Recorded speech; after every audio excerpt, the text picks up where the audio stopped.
নমস্কার বন্ধুরা, আশা করি আপনারা সবাই ভালো আছেন। আমরা সবাই ভালো আছি। তো বন্ধুরা দেখুন, এখানে একটা নতুন রেসিপি নিয়ে চলে এসেছি আজকে আমি। তো বন্ধুরা অবশ্যই সঙ্গে থেকে পুরো ভিডিওটা দেখবেন, স্কিপ না করেই। তো দেখতে পাচ্ছেন এখানে দুটো পটল আর একটা আলু আমি নিয়েছি। এই পটল আর আলু দিয়ে একটা দারুণ রেসিপি তৈরি হতে যাচ্ছে। তো বন্ধুরা দেখতে পাচ্ছেন এখানে কিছু পরিমাণ ট্যাংরা মাছ নেওয়া আছে, আর এখানে দুটো পটল আর একটা আলু আমি ভালোভাবে ছুলে নিয়েছি। আর এই পটল আর আলু দিয়ে কিন্তু এই ট্যাংরা মাছের একটা রেসিপি তৈরি হতে যাচ্ছে, দারুণ সুস্বাদু একটা রেসিপি। তো বন্ধুরা অবশ্যই স্কিপ না করে পুরো ভিডিওটা সঙ্গে থেকে দেখবেন। তো বন্ধুরা দেখতে পাচ্ছেন এখানে যে ট্যাংরা মাছগুলো আছে, তো সেগুলো কিন্তু একদম পরিষ্কার করে কেটে বেছে নেওয়া, ধুয়ে নেওয়া। আর এখানে যে পটল আর আলুটা দেখতে পাচ্ছিলেন, তো সেটা আমি কেটে নিয়েছি সুন্দর করে। তো দেখতে পাচ্ছেন এখানে আলু আর পটলগুলো কিন্তু একই সাইজ করে আমি কেটে নিয়েছি।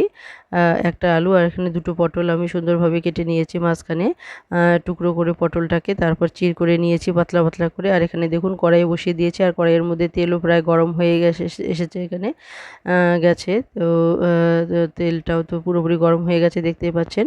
তো এখানে আমি ট্যাংরা মাছগুলো ভেজে নেব। তো যেহেতু এখানে ট্যাংরা মাছটা কিন্তু সহজে মানে নষ্ট হয়ে যায় না, ভেঙে যায় না, যার জন্য আমি সব ট্যাংরা মাছগুলোকে একসঙ্গে দিয়ে দিলাম, আর একসঙ্গে এগুলো ভাজা হয়ে যাবে। তো বন্ধুরা দেখতে পাচ্ছেন এখানে মাছগুলো প্রায় আমার ভাজা হয়ে যাচ্ছে। তো এই মাছটাকে ভাজা করে আমি আলাদাভাবে সরিয়ে রাখবো। আর কিভাবে এই রেসিপিটা তৈরি হয়, তো অবশ্যই সঙ্গে থেকে পুরো ভিডিওটা দেখবেন। তো বন্ধুরা দেখুন এখানে কিন্তু মাছগুলো প্রায় আমার ভাজা হয়েই গেছে। তো এখন আমি এটাকে নামিয়ে নেব। তো বন্ধুরা দেখুন এখানে নামিয়ে নেওয়ার পর কিন্তু কড়াইয়ের মধ্যে সামান্য পরিমাণ তেল দিয়েছি আমি আরও। তো আমি এখানে দিয়েছি সানফ্লাওয়ার অয়েল। তো এখানে দেখতে পাচ্ছেন, আর এখানে কাঁচা লঙ্কা আর কালো জিরে সামান্য পরিমাণ আমি দিয়ে দিলাম সোমবারে। তো এখানে দেওয়ার পর যে আলু আর যে পটলগুলো আমি কেটে রেখেছি, তো সেগুলো দিয়ে দিলাম। সেগুলো কিন্তু ভালোভাবে আমি ভেজে নিব। তো বন্ধুরা বলবো যে এই রেসিপিটা কিন্তু খুবই খেতে সুস্বাদু হয়েছিল। তো অবশ্যই বলবো আপনারা ট্যাংরা মাছের রেসিপি হয়তো অনেকেই বানিয়েছেন, তো এভাবে একবার বানিয়ে দেখবেন, এটা কিন্তু খুবই সুস্বাদু হয় খেতে। তো বন্ধুরা দেখুন এখানে পটল আর যে আলুগুলো আছে, তো সেগুলো কিন্তু খুব সুন্দরভাবে কিন্তু ভাজা হয়ে গেছে। তো যেহেতু এখানে আমি লবণ আর হলুদ আগে দেইনি, যার জন্য কিন্তু এখানে আলুটাও কিন্তু সুন্দরভাবে ভাজা হয়ে গেছে। কিন্তু এখানে এখন আমি স্বাদ মতো দিয়ে দিলাম লবণ, কিন্তু এখানে আমি হলুদটা দেবো না এখনই।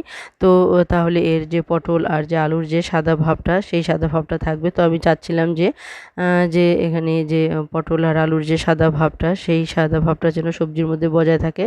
তো এখানে হলুদ দিলে কিন্তু পুরোটাই হলুদ মানে কালার হয়ে যাবে আলু আর এই যে পটলটা আছে। তো এখানে আমি যার জন্য ভাজার সময় কিন্তু হলুদ দেইনি। তো এখানে একটা সাদা সাদা ভাব চলে আসবে। তো এটা কিন্তু দেখতে কিন্তু খুবই সুন্দর হবে, আর কিন্তু খেতেও খুবই সুস্বাদু হয়েছিল, এটা অবশ্যই বলবো বন্ধুরা।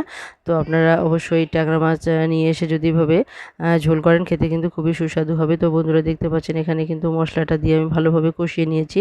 আর মশলার মধ্যে দেখতে পেয়েছিলেন আমি নিয়েছিলাম 1 চামচ পরিমাণ আদা, আর হাফ চামচ পরিমাণ জিরে গুঁড়ো, কাশ্মীরি লঙ্কা গুঁড়ো হাফ চামচ, আর হলুদ গুঁড়ো হাফ চামচ। তো সমস্ত মশলাকে আমি জলে গুঁড়িয়ে রেখে দিয়েছিলাম।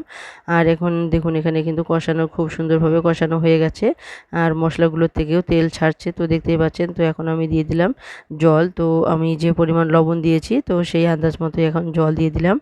তো এখানে যেহেতু পটল আর যে আলুগুলো আছে সেগুলো কিন্তু পুরোপুরি সেদ্ধ হয়েই গিয়েছে, যার জন্য কিন্তু এখন আর জল দিয়ে সেদ্ধ করার কোনো ব্যাপার নেই।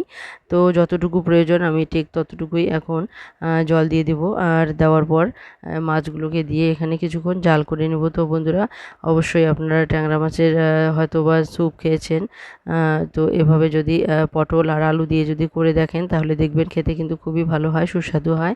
তো এই রেসিপিটা কিন্তু আমার খুবই সুস্বাদু হয়েছে। তো অবশ্যই বলবো আপনারা এভাবে অবশ্যই একবার ট্রাই করে দেখতে পারেন, আপনাদেরও খেতে খুবই ভালো লাগবে। তো বন্ধুরা দেখুন এখানে কিন্তু যে ঝোলের যে জলটা আছে সেটা কিন্তু টকবক করে ফুটে উঠেছে।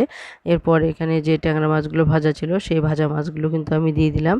আর দেওয়ার পর কিন্তু কিছুক্ষণ জাল করব, 5-7 মিনিটের মতো জাল করব। তাহলে কিন্তু যে মাছের যে ঘ্রাণটা, সেটা কিন্তু এই স্যুপের সঙ্গে মিশে যাবে, আর কিন্তু স্যুপটা কিন্তু খেতে খুবই সুস্বাদু হবে।